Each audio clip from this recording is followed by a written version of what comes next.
Well, where are we? We're at the stage of the course where I'm actually going to talk about what I think is the right way to explain things in the social sciences. And the first lesson to be learned is the obvious one. Don't always assume that all explanations have to look alike. The explanation for Dust Bowl migrations may be somewhat a different sort of explanation from the explanation you get for the Treaty of Westphalia, or Westphalia as they say, in 1648. So you can't assume that everything is always the same. One area that seems to give something more like scientific, or it looks more like scientific explanations, is economics, and we need to say why that is so. Why does economics seem to be more systematic and indeed more mathematical than, say, history or sociology? Okay, now to get going onto this, I wrote down the four of the most famous false propositions in this whole area. Now I realize there's a first rule of pedagogy: never write a falsehood on the blackboard, because it'll go down in students' notes and they will memorize it as God's own truth. But anyway, I'm assuming I put a not sign in front of all of those if you're taking notes. Anyway, let's go through those. One of the basic assumptions behind the entire discussion that you see over and over is that causation is not itself observable. You can never have an experience of the causal relation.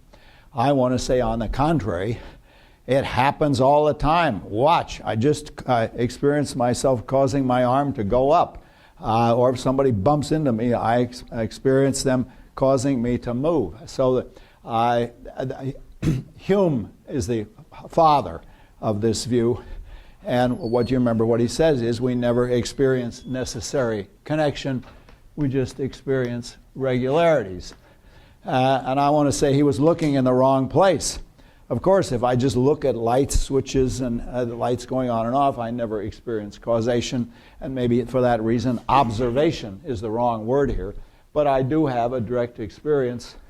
Even if I can't spell observable, I do have a direct experience of causation. We're all getting spoiled by the computer where it pops up red as soon as you type, as soon as you put in a misspelling. But in any case, it didn't come up red on the blackboard. We do experience causation pretty much all the time whenever we perceive or act. In the case of perception, you experience the environment impacting on you, and in the case of action, you experience yourself impacting on the environment. It's, as I say, it's not right to characterize those as observations, but they are part of the content of the experience. Okay, now Hume said, well, you can't experience the cause and effect relation. The cause and effect relation is itself unobservable, but all the same, causal statements can be true or false. What makes them true or false? Well, you all know enough of the history of philosophy to know Hume's answer to that. Constant conjunction, the constant conjunction of resembling instances. And nowadays, we put that by saying there must be a law for every singular causal statement. There must be a causal law which that singular statement exemplifies. And nowadays, at the end of the 20th century, beginning of the 21st century, we would add under some description or other. So the terms used in the causal statement may not be the same as the terms used in the statement of the causal law. I gave you the example of Sally. The thing that Sally saw caused the phenomenon that John observed. And what Sally saw was John turning the stove on under the water, and John observed the water subsequently boiling. And so you do have a cause and effect relation, but it has to do with water and heat and kinetic energy of water molecules in the Earth atmosphere and stuff like that. It doesn't have any, the law doesn't mention John and Sally. Okay, and I want to say that's false as well, because there are lots of causes that are the wrong size to fit under any laws. And in the coming years, there are going to be a very large number of books and articles dedicated to the question, what caused the great economic crisis in the Western countries beginning in, well, when did it begin? 2008 or thereabouts. What caused the great recession of 2008 on? And maybe some of you will write those books and articles, but it seems to me the way you will find the causes is not by looking for general laws which the causes instantiate, because the size picked out by the laws is different from the size picked out by the events that you will be describing. Now you might say, yes, but of course there are going to be some laws that cover the case. I mean, there'll be quantum mechanical laws down at the level of the microparticles. Yes, but those laws don't pick out events of this size. The events here will be something like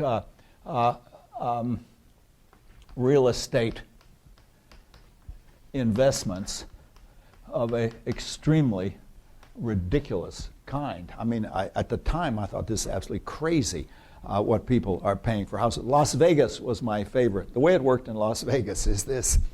People would go from Los Angeles and buy a house in Las Vegas with no money down. They would just take out a mortgage. Then, on the basis of the fact that they could claim that the house was actually worth more than they had paid for it, they didn't pay anything, but that basis it was worth more, they went and got a second mortgage on that house, which was paid to them in cash, and then they went back to LA and forgot about the whole thing. Because, of course, the house could easily, which it was foreclosed. The guy who had the second mortgage got nothing. The guy who had the first mortgage didn't get, the bank that had the first mortgage didn't get everything. This was the insanity of that period.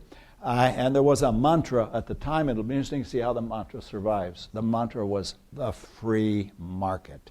And the idea was the free market was kind of magical. And there's a lot to be said for it. Hayek proved, I think, convincingly, that at any given time the market has more information than the planners do.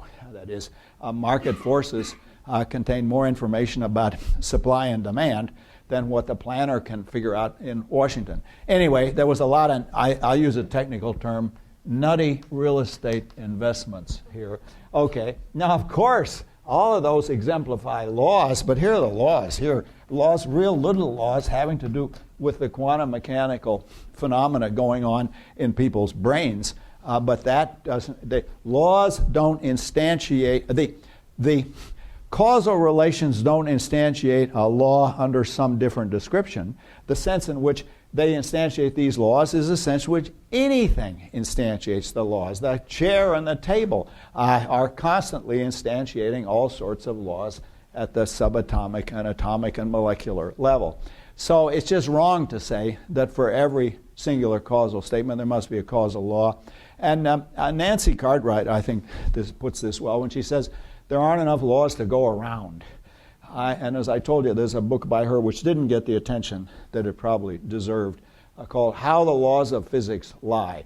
And I don't know enough mathematics or physics to follow the argument in the book really well, but you might want to have a look at that book. Because here is an outstanding mystery that I don't really understand, and that is, what the hell is a scientific law? I mean, there are statements of universal regularities. F equals ma, that's one of my favorites. Or the law of gravity, the inverse square law. So there are all these laws, but what is it that makes them laws, and why do we have laws in some areas and not in others? And what is the logical form of the laws? Are they always the same? Are they always universally quantified? I think there's lots of room there for philosophical research, which, as far as I know, hasn't been done. In any case, the claim that the universe is law-like, that claim, I think, is probably trivially true. We have to have some, we make that assumption whenever we investigate it. But that does not imply that for every singular causal statement, there must be an absolutely universal causal law, which the terms in that causal statement exemplify under some description or other. Why should that be? That just seems to me, there's no a priori reason why that is so, and there are all sorts of reasons for supposing it's false. The a priori reason that people had for it was Hume's conception of causation. If Hume is right that there is no fact of the matter about there being a causal relation between one event and another event, that the only fact of the matter is about universal laws, then there have to be universal laws or there wouldn't be anything for causation to be about. Causal statements wouldn't be about anything if there were no universal laws on the Humean account. Now, on my account, what is a cause? A cause is what makes something happen. The notion of a cause, our basic notion of cause is derived from simple physical actions of the kind that we observe in nature all the time. The rain comes down in heavy buckets and it washes away the bank of mud on the side of the house, so the mud is now washed up against the house. We observe this kind of causation happening all the time, and then we observe other forms of that phenomena which don't involve mud and rain and houses, but involve intentionality. Intentional causation is a special kind of causation, and I'm going to get to it in a few minutes. Anyway, these are two of the falsehoods, that causation is not observable, what I wrote on the blackboard is shorthand. It's laziness. And I'll tell you the longhand. The longhand is the causal relation between any two events, A and B, when A causes B, is not itself an observable relation in addition to the constant conjunction of resembling instances. I couldn't write all that on the blackboard, so I wrote cause is not observable. Okay, but you'll write that in your notes or whatever. Okay, now the second thing is when I write cause implies a law, that is again shorthand. That's for every singular statement of the form A caused B implies that there is some L, such as L is a law correlating events of type A under some description with events of type B under some description. And I'm saying that's false. There aren't enough laws to go around. There are some cases like that, but fewer than you would think. So you have to shift things around. Most laws don't mention events. F equals ma. What's the event? Well, you can force it into that pattern. You can say, well, the increase in force when the bat hit the ball was such that it caused an acceleration in the ball, and it was a home run, scoring 3 runs. We all, I hope, I had to go to a dinner party yesterday, but some of you will observe this operation of F equals ma in action. Okay, there was an increase in acceleration. And so you can fit it under that, but in general, it's not the case that laws mention events. You can force it into that, but the event vocabulary sits uncomfortably with laws. Gravity is not the name of an event. It's the name of a constant force.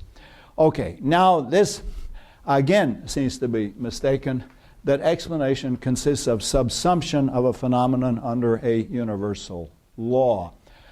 In general, what explains is not the law, but the fact that the law mentions an actual cause.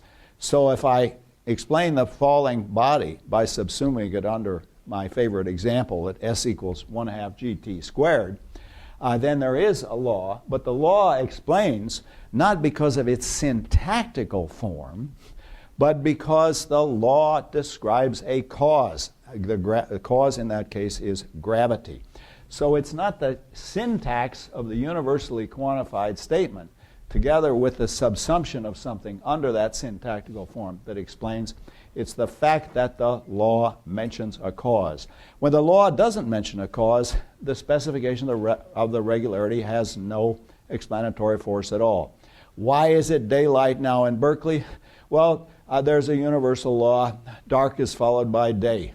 And that happens universally. In Berkeley, I've lived here 50 years, and I've never seen it fail to work. It works differently in the winter than the summer, but it works all year round.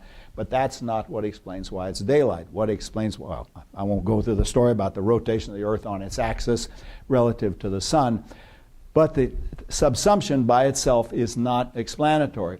Furthermore, there is no symmetry of this kind between explanation and prediction, because the purpose of explanation and the purpose of prediction is quite different.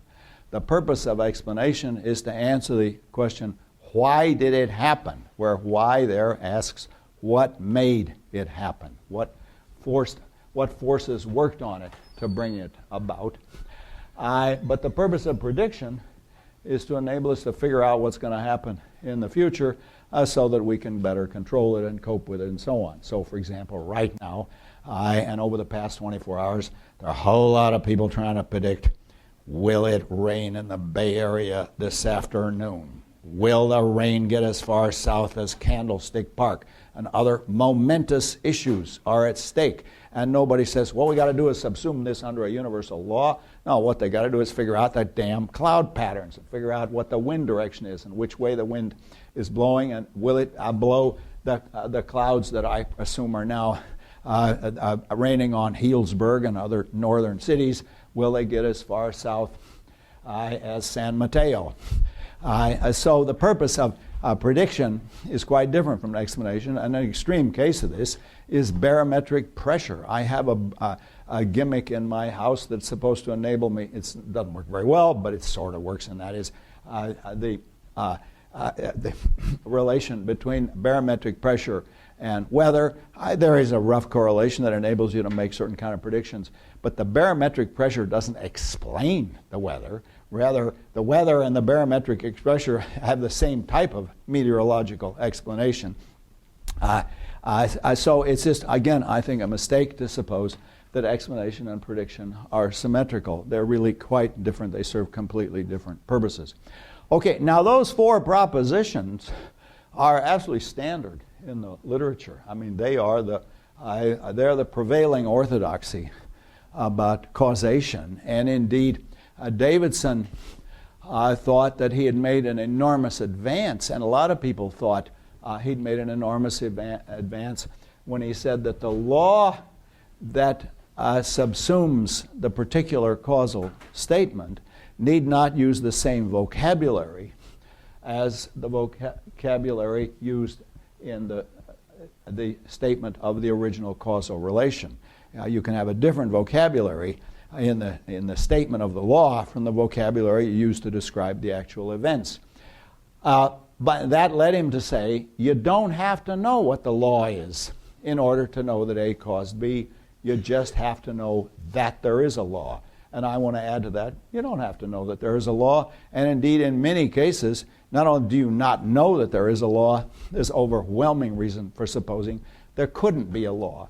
If a law is supposed to be an absolutely exceptionalist universal regularity of the sort that Davidson said you had to have. Well, somebody might say, but how about probabilistic laws? Won't they explain?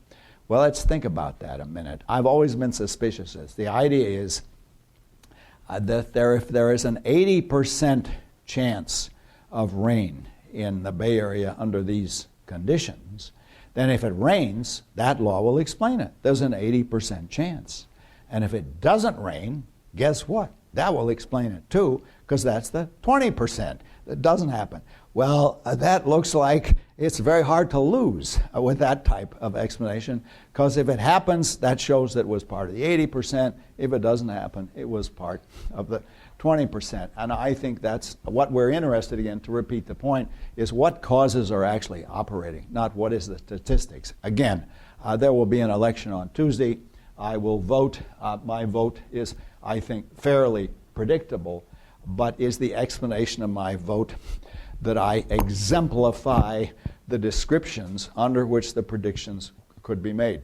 The guy is a middle-class university professor whose income ranges in such and such a range, and he has such and such a background and such a series of interests. He is an opera buff as well as being a sports fan. He skis in the wintertime. So on the basis of that, you predict that he's going to vote. Well, I won't tell you who I'm going to vote for, but you could probably guess. Is that what explains my vote? I don't think so. I think you've got to know. I mean, what did explain it for me? Why did I vote for Jerry? Let's supposing I vote for him. Well, it's because I'm a middle-class college professor of such and such an educational level. No, that's not why I vote for him. If I vote for him, I vote for him because I thought he was less offensive less disgusting than the opposition candidate, which is the reason I generally vote for a person. I think a lot of people don't vote for, they vote against. And I find him less, supposing, this is just an example, let's suppose I find him less offensive than the person running against him. Okay, so whenever somebody gives you one of these sociological explanations, always ask, how does it work for me? And I have the greatest admiration for Hempel, for Peter Hempel, but I think his explanation of the Dust Bowl farmers moving to California doesn't begin to be adequate. Well, they exemplify this general law that people will tend to do this under these conditions. Always ask, what would it be like for me if I was a Dust Bowl farmer? Do I explain my behavior by saying, well, I'm exemplifying a generalization? No, I explain my behavior by saying I want to get out of this stupid area of Oklahoma and go to where life is much easier and much more agreeable in California.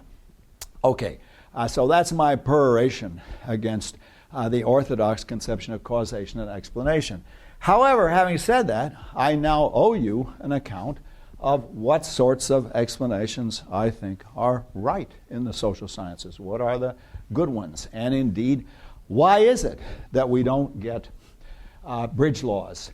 You see, I rejected Fodor's account of why we don't get bridge laws. Remember, his account was multiple realizability allows for exceptions. Remember I showed you the famous diagram. Multiple realizability allows for exceptions. I said that's not an adequate explanation. And then I rejected Davidson's explanation that says there can't be any psychophysical laws because the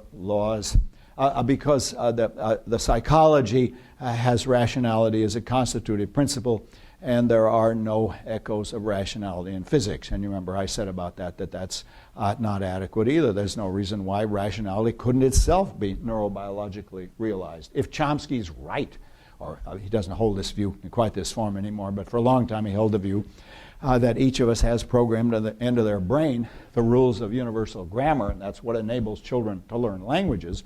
If that's right, then you do have psychophysical laws. You've got law-like relationships between the neurobiological state and the rules of universal grammar. And indeed, there is a discipline of psychophysics that studies precisely law-like relationships of precisely this form. What sorts of phenomena, what sorts of stimulus produce what sorts of experiences. You couldn't do the neurophysiology of visual perception if you didn't assume that there were law-like relationships between a stimulus described in physical terms and the sorts of psychological experiences that people have. You couldn't investigate the experience of red if you didn't suppose there was some sort of regularity, some sort of law-like discoverable regularity between the sorts of stimulus that you get on the retina and the sort of experiences that people have.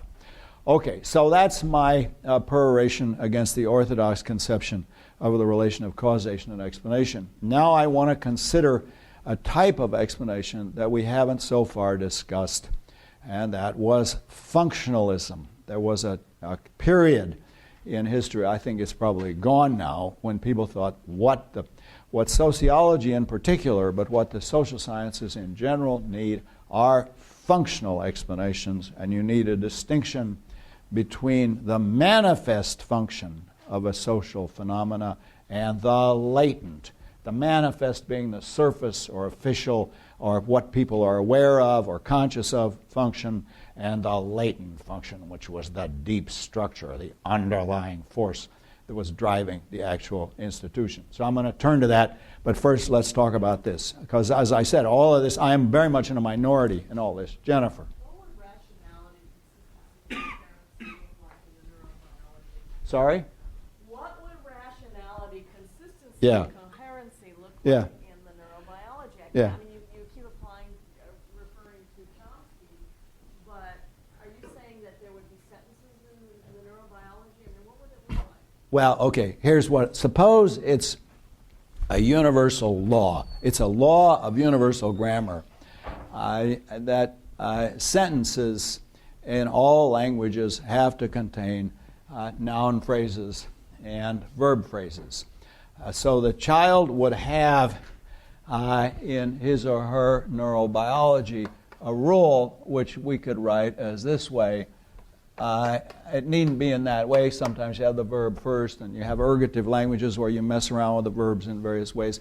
But let's suppose that it's a law. Then there would be something in the brain which would be a realization of this law.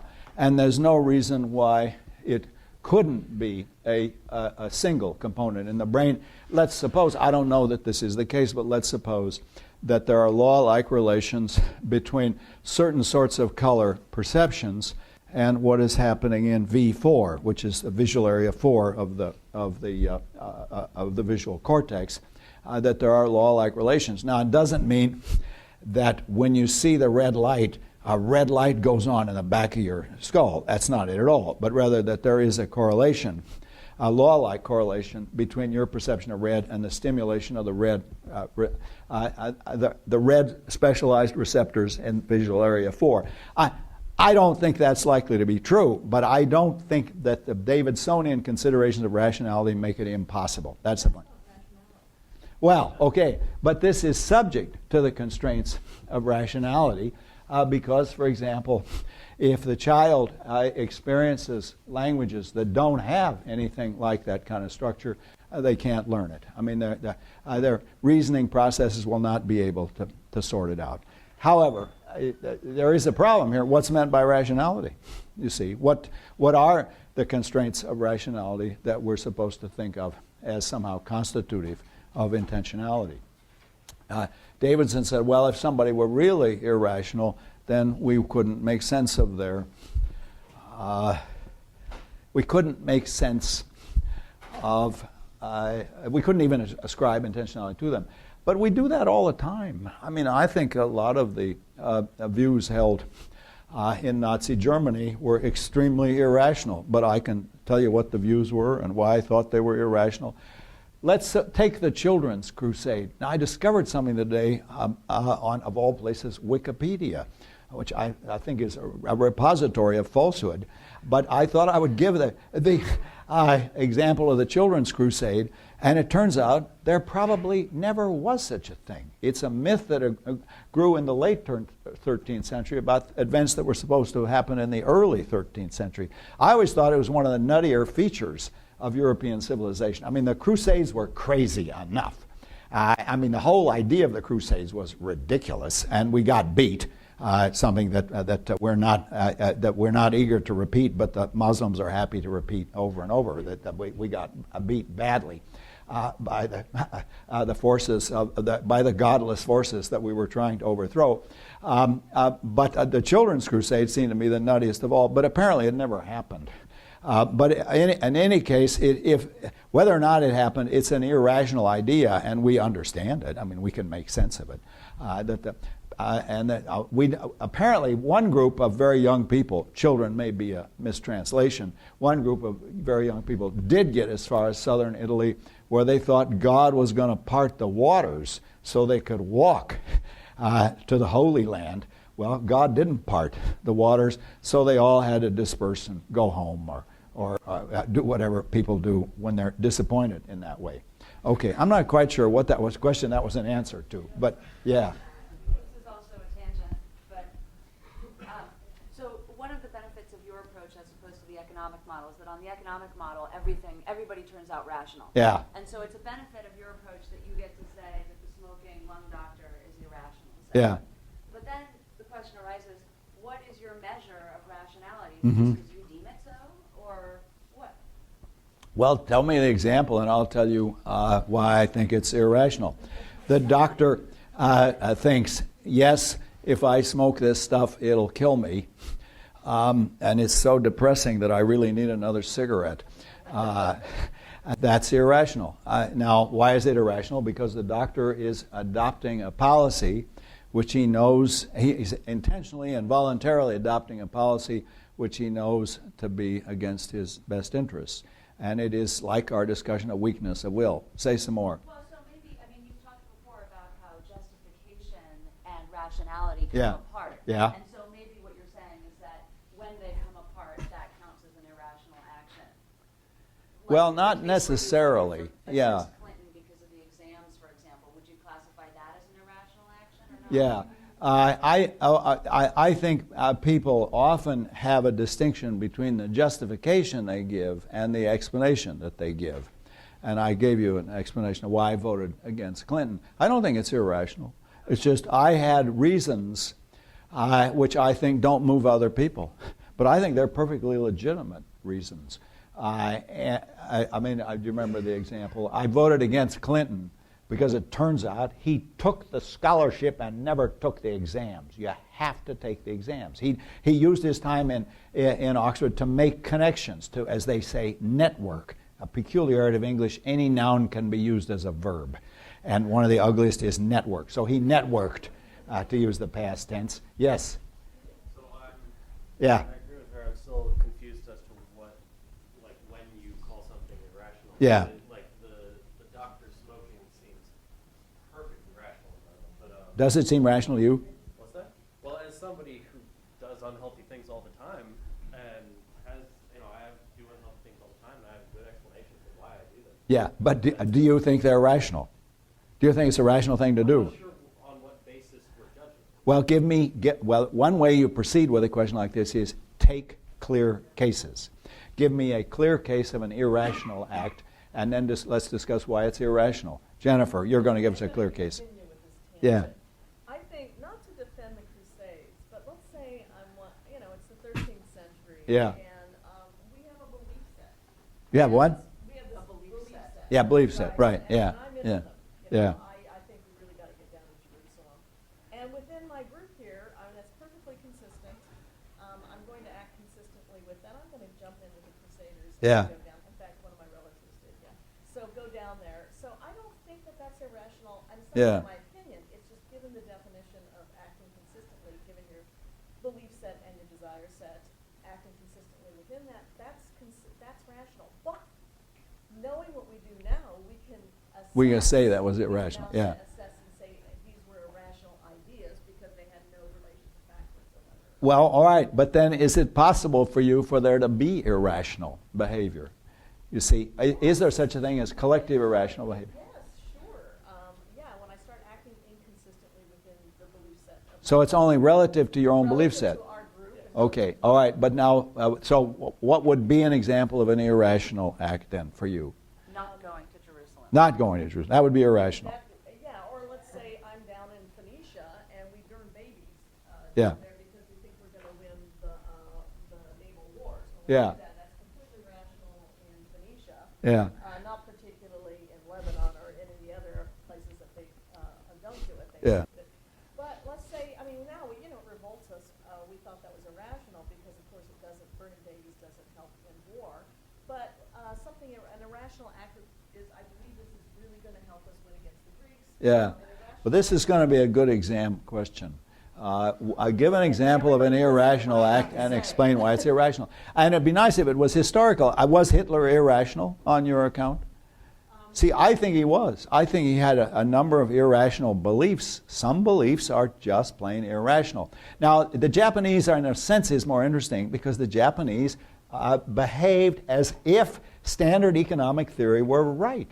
They reasoned, look, we'll destroy their navy at Pearl Harbor, and then enlightened self-interest will tell them to surrender, to do what we want them to do, to grant our hegemony over the Western Pacific, which is a modest war aim. We just want to run half of the world, give us our half of the world and get out of our half, and we will make it in your interest to do so by destroying your neighbor at Pearl Harbor. It worked exactly the opposite way. It was the stupidest thing they ever did because once our Navy was sunk to the bottom at Pearl Harbor, their end was inevitable. But in any case, we ought to go over that because that, I think, is a case of the nutty rationality of decision theory. Because from their point of view, it looked completely rational. All they had to assume was we have a rational adversary. Actually, this is pervasive. In the Vietnam War, I went to visit a friend of mine who was a high official in the Pentagon. And I tried to talk him out of our policy in Vietnam. And he went to the blackboard. He had a PhD in economics. He went to the blackboard and drew the famous curves. And he said, all we are assuming is that the enemy is rational. If the enemy is rational, they will reach a point where the marginal utility of surviving the bombing it equals the disutility of being further bombed. And that's this point. All we have to do is bomb them until we get to that point, and then if they're rational, they will surrender. And I thought, oh my God, we're in very deep trouble if that's the basis on which we're making policy. Okay, a lot of hands up. First you and then you. Yeah. So I can see Vanessa's point, like, okay, so, and just with Jennifer's point, it's the fact that it would seem on your approach that whether someone's rational or not is subjective to your own beliefs. Just because, I mean, you consider Hitler, or like, Yeah. just taking someone, then you could even argue that someone who believes in God or Yeah. the pantheon is rational because it's consistent with their beliefs. Yeah. So Jennifer's suggestion is that rationality is always relative to a belief system. But then there can't be a question, how about the belief system? Is it rational? See, I think if you accept the Nazi assumption is we are destined by providence. Now what they meant by providence wasn't very clear. We are destined by providence to create a new era, a new order in Europe. And the new order will be one in which the genetically, racially superior people will at last attain their proper status as the heaven folk, as the master race, and they will eliminate those portions of the world, the Untermenschen, the Jews and the Slavs and various other people who are like virus. And getting rid of Jews and Slavs is like getting rid of virus or rid of rats. It's not something to be lamented. It's what we've got to do to make a decent world. You're and then you and then you. Yes? And then you could just appeal the external reason being a facultative reason. So like you could argue Yeah. that there's the Bible, or like it's the same thing with the Geneva Convention. Yeah. You say it's a reason to you, or it's an external reason. So that's what you Yeah. have to have. Yeah. Well, you see, the Geneva Convention is a wonderful example. Most people who appeal to the Geneva Convention haven't read it. The Geneva Convention requires that when we have prisoners of war, they have to be provided with sporting equipment and microscopes in case they want to do scientific investigation. So there are certain provisions of the Geneva Convention that I think are probably not suitable for application to terrorists. I mean, one condition is they all have to be housed together. Well, we know perfectly well if you house the terrorists together and some of them want to cooperate with us, the others will kill them. I mean, there isn't any question about that. So the Geneva Convention is a good case of people who make a commitment, and it'd be interesting to know how much effect it actually had. However, I haven't really answered that question. Let's take Arden. Yeah. You were saying earlier that because I agree with Jennifer that something is rational to your beliefs. Yeah, relative to your belief system. Yeah. But can you have an irrational belief system? That's the question. Yeah, and I'm about to respond to that. It seems that you could call a belief system irrational if the belief system is the information that was available to the Yeah. So Yeah. you could still say that beliefs are and actions are only rational relative to the belief system, and a belief system is only rational relative to the information available to the Okay, now we have to nail it down to historical examples. Was Hitler irrational? I don't know enough about that example to Oh, I see. You don't know enough about the historical case. Well, okay, I was brought up on that historical case. Yes, your turn. So, I mean, I agree with Arden, and I think that on this case, Hitler was irrational because it is an observable fact that Yeah. Jews are not like women. Yeah. This is just so clearly false, and Yeah. we're making a fairly plausible assumption that in a deeper sense we are sharing a framework with Hitler. Yeah. And that he's misapplied. Yeah. And so there is and this is sort of the idea of rationality being something that we share is that Yeah. on some level we could sit down and show Hitler that he was wrong. We think that. I doubt it. Well, I mean, but in so You see, take your actual case. I know exactly what they would have said. Of course, the Jews don't look like vermin. That's part of the plot. Part of the plot is they pretend to be like everybody else.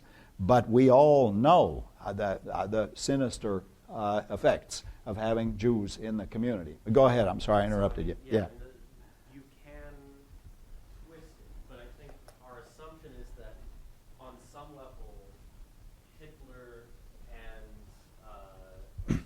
Churchill shared some common ground. Yes. That Churchill was applying that.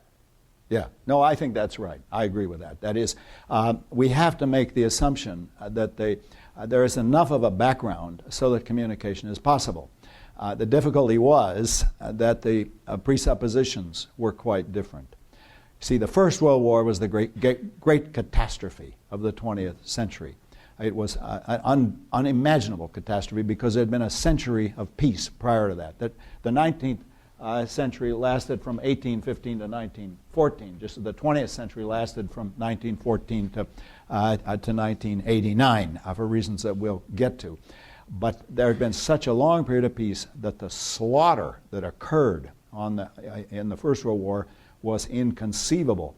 And the lesson that the French and the British got was war is terrible. It must be avoided at all costs. The lesson the Germans got was defeat is terrible. It must be avenged at all costs. Guess who was better suited to go to war in 1939? But in any case, there was a common European cultural background, and it was on the basis of that a common cultural background that people made so many miscalculations about Hitler. The Munich Agreement was based on a set of assumptions that the Nazis didn't share, that Hitler didn't share, that war was undesirable and it would be great if we could avoid going to war. Hitler wanted to go to war, and he had complete control. And even his generals were nervous about going to war. They thought war would be bad for Germany. They were right in the long run. Yes, Arden, you wanted to get into this. Yeah, I'm saying that I think that the shared information or the shared background is a little bit more basic than the kind of cultural, Yeah. referring to more of like you're saying, obviously arms like that. Was what? Like obviously use arms like that the idea that Yeah. there's perceptual reality. Yeah. Or there's perceivable reality. Yeah. That everybody shares. The irony is quite striking. At the time that Hitler came to power, it was universally believed, and correctly so, that the best educational system in the world was the German, and that the Germans were the best educated people in the world. And one of the evidences for that is that Germany had twice as many Nobel Prize winners as the United States. They were way ahead of us in the sciences, and indeed, last time I lectured at the Humboldt University. The head of the university told me we have more Nobel Prizes than any other university in the world. What he didn't tell me, what he didn't emphasize is we stopped getting them in 1932. But anyway, prior to 1932, they did pretty well. Anyway, go ahead. So why not you just bite the bullet Yeah. and say, like the Supreme Court relative to pornography, I can't define it, but I know it when I see it, and say that about rationality? Because it does seem to be that there is no measure that you're prepared to give. No, but I think that's fair enough. But what we want is not an algorithm for deciding rationality. We want to be able to make a set of considerations. And I think that Hitler's beliefs were irrational. They were held not just they were held not just because he didn't have the available evidence, they were held in the teeth of the evidence. And this, in fact, is quite common. It's not at all unusual to hold these beliefs in the teeth of the evidence. And I think my friend, who was a famous figure in American political life at the time and who did very well and wrote famous articles on the subject of economic rationality, this was irrational of him to presuppose a certain conception of rationality. Namely, all they're trying to do is maximize their utility according to this model. And the disutility of being bombed will essentially reach a point where where they will rationally recognize that they had better surrender to us. Yes? Most of the worries are like that in historical cases you see a bunch of people have a lot of different reasoning and rationality. Yeah. That are coherent within their rationality system, but the entire system is irrational. The Yeah. question is, how do we know Yeah. not just one of them. Indeed. Some other people, probably they do. I mean, if Yeah. you ask the Nazis right now, they think we are very rational, and the professor at Harvard or Yes. the top guy in the Pentagon probably thinks our ideas that we're discussing are rational, and that diagram right there is irrational. I mean, Actually, to their credit, they're a bit embarrassed today about the war in Vietnam. They don't still say, well, we were right to think all we had to do was increase the bombing. We just didn't bomb quite enough. Yes, you had your hand up? Yeah. Yeah, I'm just wondering if we don't have an algorithm or standard for rationality, doesn't it really defeat the purpose of drawing a distinction between rationality and irrationality? If we had an algorithm? Well, if we don't have it. If we don't have an algorithm, well, here's the point. There are lots of concepts that are quite useful where we don't have an algorithm for applying them. And they are, so to speak, essentially contested. There'll always be an area of debate, but it doesn't show that the concept is useless. Now, sometimes they become useless. I think the concept of democracy may have become useless because all kinds of totalitarian systems call themselves democracies. The people's democracies were neither run by the people nor were they democratic. But I think rationality can still be a useful notion. Even though it is contested. Some of these notions are constantly being argued over, constantly being contested. In my experience, there are certain areas of American public life that are constantly struggled about. They're essentially contested. The three areas of American public life that we constantly have battles about are educating the young. We've never agreed on how to do that. Relations between the sexes, and that you have periods of open warfare and periods of armed truce, and finally taxation. And Americans never can get settled on how they want it to be. So there'll always be a new tax reform that will finally give us the solution to the tax problem that we want, but then that'll be torn open again. And again, I think rationality is the same way. In rationality, there will always be debates about, well, can we really make a rational case for such and such a policy or such and such a view? And of course, the interesting cases are always the historical cases. Southerners thought that they had a completely rational justification for the behavior of the South prior to the Civil War. They did not, but they sincerely believed that. A lot of intelligent people believed that they could make a rational case for it, and they couldn't. But we have to be able to explain why. Go ahead. But I think the fundamental question here is, if the South would have won the war, wouldn't we have said that they had a rational basis for it? Is rationality just what the winners get to say they have? That's the question you're asking. Yeah, I don't think so. You see, in the long run, we're all dead. And how long do the winners have to be winning? I think Stalin's behavior was irrational, though they did win for a long time. The communists stayed in power for a dreadful amount of time, from 1917, for 70 years, a lifetime. The communists were in power, but it was pretty irrational the whole damn time. Okay, other people haven't spoken at the back. Yeah.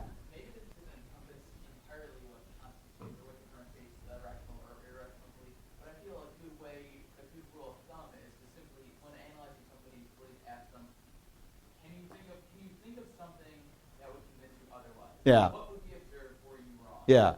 And if they say something that indeed would be different were they wrong, then I argue that their belief is rational, or is rational. And if they haven't, accepted that, then they're currently just mistaken. Or if they blurt out something that has no connection to their belief, or if they just go and say nothing. Yeah. Those are pretty firmly irrational. No, I like that, but the problem is there are always ways of skirting that. One of my favorites was Marx was so far ahead of his time that many of his predictions still have not come true. That proves the depth of Marx's insight. And how much time do you got to have? Would anything that convinced you what Marxism was false? Oh, well, of course, if the predictions didn't come true, but of course they will come true. It's just we haven't given them enough time. It's like Chesterton saying, Christianity has not been tried and found wanting. It's never been tried. Now, you might think, well, only Chesterton could say that. Chomsky said to me, the problem is that socialism was tried and failed. It's never been tried. Exactly the same argument. So there is an ambiguity about what counts as. People will tell you, yes, of course, I can imagine a circumstance in which my views would be refuted. It's just, of course, that those circumstances are nowhere near the situation we're in. First you and then you. Yeah. Well, I think we can get around that problem by stipulating that the falsehood of something that they claim was convincing otherwise. I think the natural complement to that is that the current truth of that system is convincing, or truth of that fact is convincing them that it's right. So, for the example of Marx, I would argue that evidence of convincing otherwise, that wouldn't work because you can't have the current truth of that evidence, so that can't be a factor. They're arguing that something has to be false. The truth would not be factoring into their belief right now. Yeah, I'm not sure I understand what you're saying, but let's try her. You, yes. Yeah, what would be the case between you and me if I say something like, you were irrational and you have voted for it? Yeah.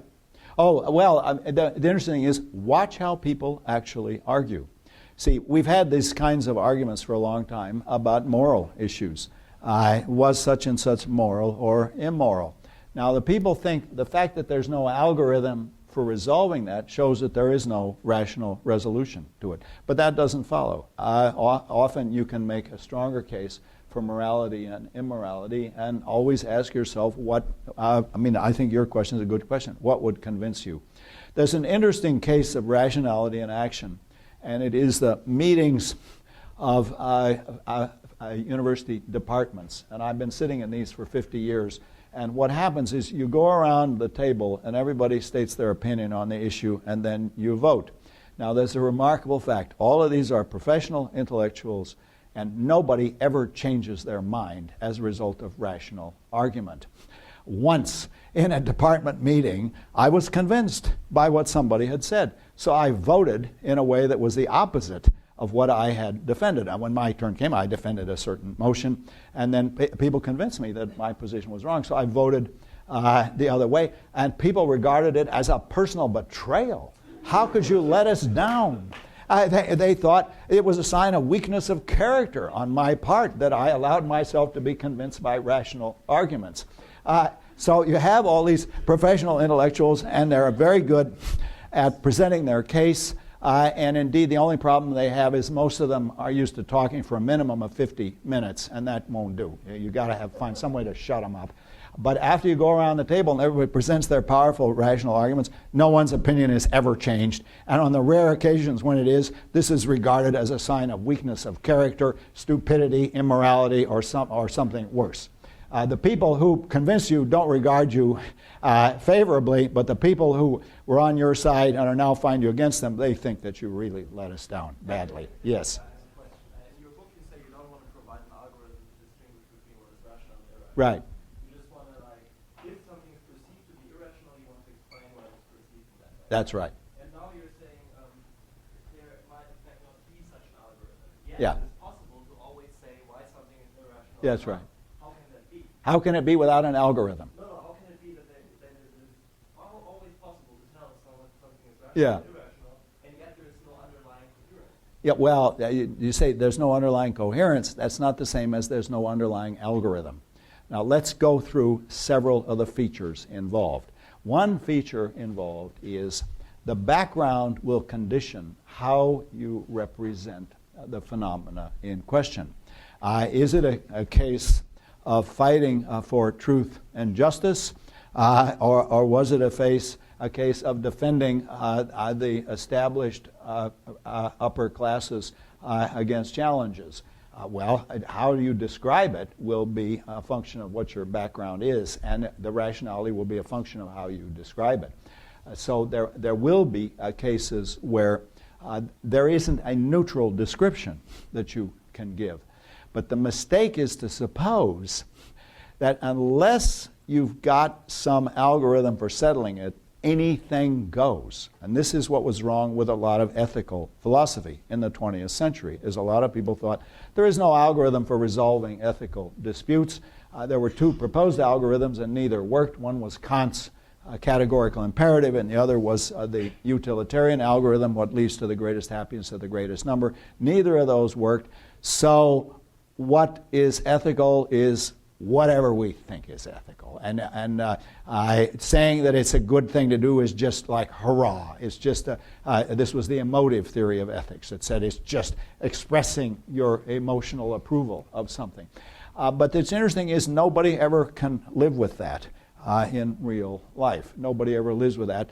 And nobody can ever say, they might say, look, I have a certain attitude about rape, murder, and theft, but I can't, there's no algorithm by which I can justify my attitude. It's just my moral conviction. But in a real life case, when you're being raped, murdered, or robbed, try saying it. Well, I don't share the morality of my rapist, murderer, or robber, but then he's as much entitled to his moral views as I'm entitled to mine, so his views are just as good as mine are. I don't think you'll say that.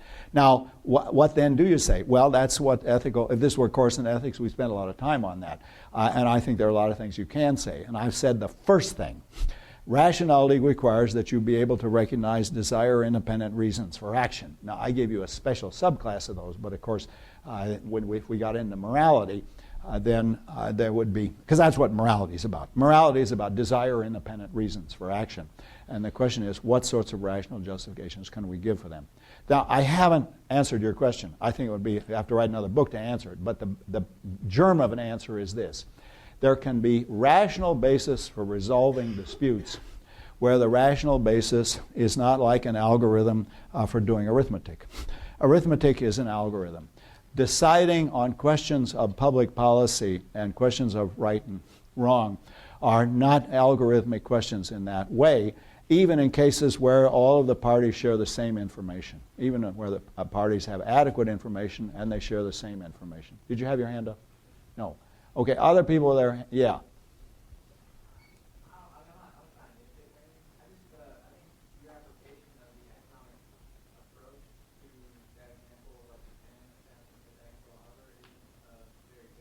Yeah.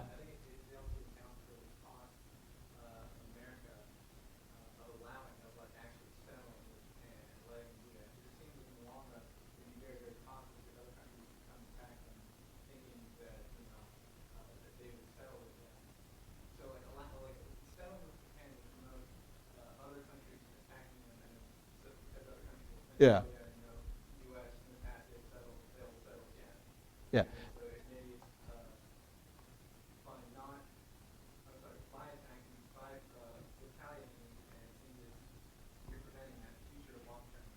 Yeah. The funny thing is, at the time, no one ever mentioned that. I was old enough. I mean, I was pretty small when Pearl Harbor happened, but I've read what my mother in her journal said about what I said, and I remember what other people were saying at the time. Nobody ever said, look, the reason we have to fight back is because if we don't, other people will get the message that we're too easy to attack. Nobody ever said that. What they said is, we're going to get those guys. And the slogan was, remember Pearl Harbor. And they sealed their doom. It was over. But it took a long time. Now, rationally, they should have surrendered after Midway. Because, and this was in early 1942, the game was over. But they didn't know that at the time, or insofar as they did know it, they weren't willing to admit it. Nobody was willing. Nobody on the Japanese side. It's interesting to see. The number of people who were making the decisions in Japan were very small. I mean, we know their names. We know what they were thinking and what they were saying at the time of the atomic bomb and so on. And no one, it would have been inconceivable to say after Midway, well, we better make peace with these people because we lost the heart of our Navy. I'll come back to that when we talk about these major historical events. But the point is, it might have been reasonable for people to argue, as you suggest, but no one did argue that way. What they said was, we've been attacked, we're going to fight back. Yes, have another try. Yeah. I mean, this sort of relates to something I've been going over, that, I mean, the argument with Vietnam, similar to the argument with bombing Japan. Yeah. The problem isn't necessarily that there's some fundamental misunderstanding of how people make decisions in this model. It's that that downward sloping curve is just, you have no idea what that curve looks like. Yeah. And if you were to look at how different people in Japan were making decisions on the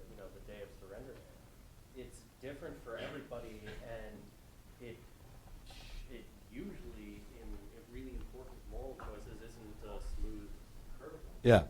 And it seems I really agree with it. The economic model doesn't have Yeah. the bite people would like it to have, but not necessarily because it misunderstands rationality or decision making in some way, but just because it's, the tautology is as empty as you might expect. Yeah. Well, maybe next time we should talk about Becker's article. That's assigned. Why don't we, everybody read that I haven't read it for years, but I'll read it and we'll talk about it next Tuesday. So that is the conception of rationality that I'm attacking, is precisely in that article. And the wonderful thing about those guys is they think this is the only possible conception of rationality. In a way, you're defending them by saying not that this was wrong, but that they had the wrong slope to the curve. Is that if they had calculated the curve right, then they would have got a different result. The problem, I want to save that for Tuesday, and we'll talk about that, because that's important. I should go on and talk about other things, though this is fun and important. So let me say a little bit about functionalism. There was this period when people thought functionalist explanations were the way to go. And the functionalist explanations worked on the distinction between the manifest function and the latent function. Now, the favorite example was the rain dance. And the rain dance is done by the shamans of the tribe for producing rain. But we think, at least, it doesn't work very well. If you do the rain dance, it doesn't actually increase the probability that it's going to rain.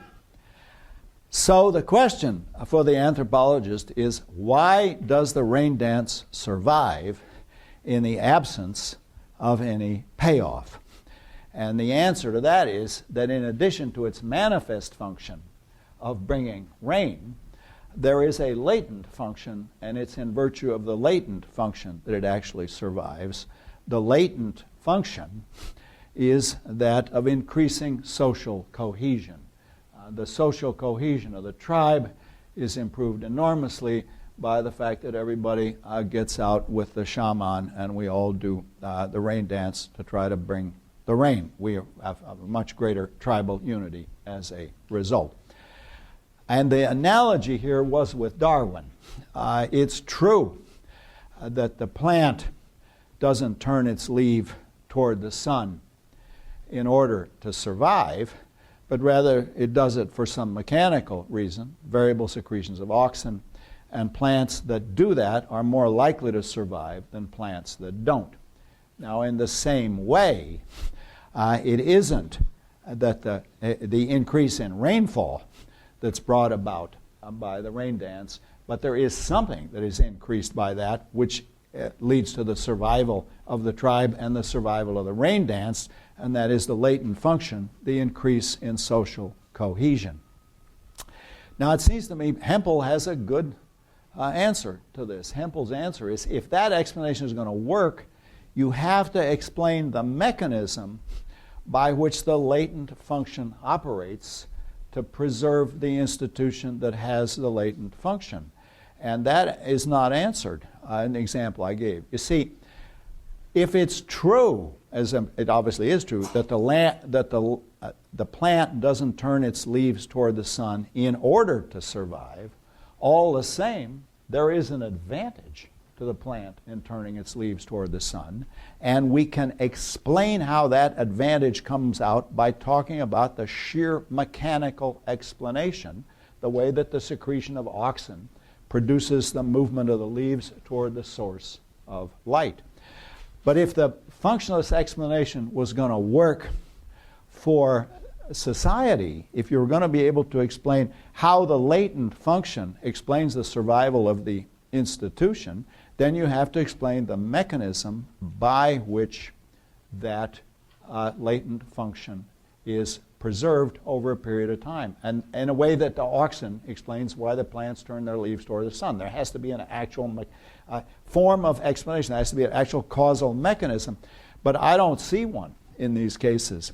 And again, the method I always follow is, what would it be like for me if I'm in the tribe and we're busy doing the rain dance and hoping that it's going to rain, and I want to keep going with the rain dance, it's not because I think that it increases social cohesion. I would have to be one kind of an intellectual in that tribe to have that view. It's because I think, well, we didn't try hard enough. You got to do the rain dance harder than we did. And this is how people actually work. Think of prayer. Does prayer actually increase the probability that the thing you're praying for is actually going to occur? Well, I won't quote Huckleberry Finn on this, who prayed for good fishing. And when I was very small, I did pray for good snow conditions. But there's no evidence that it actually increased the probability of what I was praying for. But that's not. But the reason I prayed, or the reason that people pray, is not because there's some latent function of prayer. No doubt there are all kinds of functions of prayer, but because they actually think it's going to work. That is, if we're talking about intentional causation here, you have to know what's going on in the minds of the agents. And that means that the key explanatory mechanism is intentional causation. So let's now turn to the subject of intentional causation and see how it might work in explaining human behavior. Yes? So isn't the point of the latent one that it's not conscious, right? So is that Yeah. unfair to the very concept of the latent Yes. No, let me... function that you are trying to make it be something they're aware of and Okay. operating on in that Right, way? right. That's absolutely right. Now let me state my position more precisely than I did. If the latent function is going to satisfy the condition of explaining the continuation of the phenomenon in the face of the failure of the manifest function, then there has to be a specification of the mechanism by which that works. And there is no such specification of the mechanism. That's the end of that discussion. Now it's me talking. And I'm now saying, if you want to know how people actually behave and how social phenomena actually work, at some point you've got to know what's going on in their minds. You've got to know what the intentional causation is. And in the case of prayer, the reason people pray is not because they've done a scientific study that shows that prayer actually increases the probability of the thing that they're praying for, nor have they found out the latent function of prayer, as I'm sure it does have lots of latent functions. But it's because they believe in it, because they have faith. And you won't understand it unless you realize that that's why people pray. That they pray because they have faith in God and they want to address God. Yes? And wouldn't it be the case that the latent function is what's causing you to continue believing something, even though it has no apparent effect? The point is, if that's right, and it might well be right, you owe me a statement of the mechanism. Yeah. What is the mechanism? You see, let's be hard-hearted about this and suppose that we're doing a sociology of religion in American life. Now let's suppose that, for the sake of the argument, that the churches don't actually get you closer to God and don't increase the probability that you're going to have eternal life. I mean, if you don't believe that, that's all right. Doesn't matter. Just for the sake of the argument. All the same, the churches do perform all sorts of latent functions. The social occasions of the churches allow guys and girls to get together, and eventually they get married. They have a lot of fun at church socials. People feel better after they've been to church. There are all sorts of latent functions of the church that enables it to survive. But there I can cite the mechanisms. I guess I can. It's fun to go to these church socials. Everybody looks forward to them. There will be free drinks, or I don't know, it depends on the church you're in. Some churches you don't get anything to drink. But if this is going to work, there's no intentionality here, then you owe me a statement of the mechanism. And I don't find that in the functionalist accounts. Yes. That, by the way, is Hempel's criticism. I think Hempel's right about that. Yes. I'm not sure I believe in functional, in fact, I probably don't believe in functional explanations being explanatory, but in the prayer example, it seems like you could give an account of mechanism. I didn't know what you meant by mechanism, but when you gave the examples of the churches, so would the prayer example be something like people feel like they're doing something about their problem? Yes. Okay. Now that's okay with me, but that's intentionalistic. And I think Vanessa's point was right. There was a period, and maybe it still survives, when the social scientists felt, you're not really scientific if you appeal to people's actual mental states. When I heard the great Levi-Strauss lecture in Wheeler Auditorium to an audience of thousands. You know, the place was packed. You're seeing history in the flesh. He must have already been 95. That doesn't seem so old to me now, but it seemed old at the time. He was already a pretty old guy. He lived to be over 100. And he said, well, these intentionalistic explanations, it is for shop girls. Midinet. It is the form of explanation for midinet. Yeah, I don't know how to translate that into English, but roughly speaking, it's sort of shop girl. His explanation was both sexist and elitist.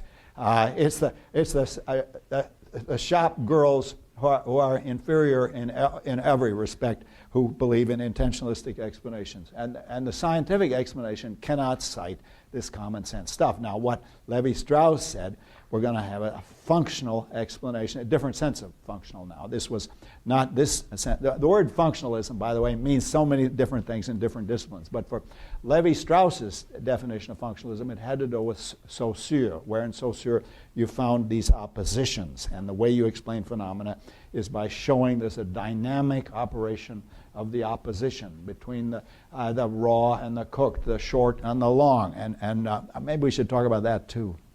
Oh, okay. How much time have I got now? I didn't get through all the things. What?